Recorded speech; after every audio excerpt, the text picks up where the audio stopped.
We are in a very good way. We also have to stay in the shape through the whole season, especially now when we have really tough games. Sometimes we have 2 up to 3 games per week, and that means girls, of course, are getting tired and stuff.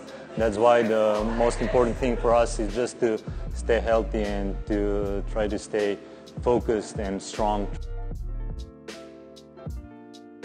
We are not so much in the strength right now as explosive stuff, so that would be box squat and stuff. So all the explosive movements we need right now, because now it's not time for strength, it's just time to be explosive, and of course to stay healthy.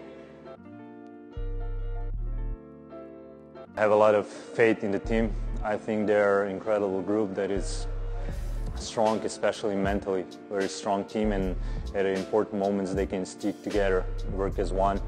So I think this is really important in the finals, because it's only one game. It's only one game. You have no second chance, and that's why I think it's very important that you are especially mentally and physically well prepared. And I think our team has this. They can breathe as one, and I think this is our biggest quality.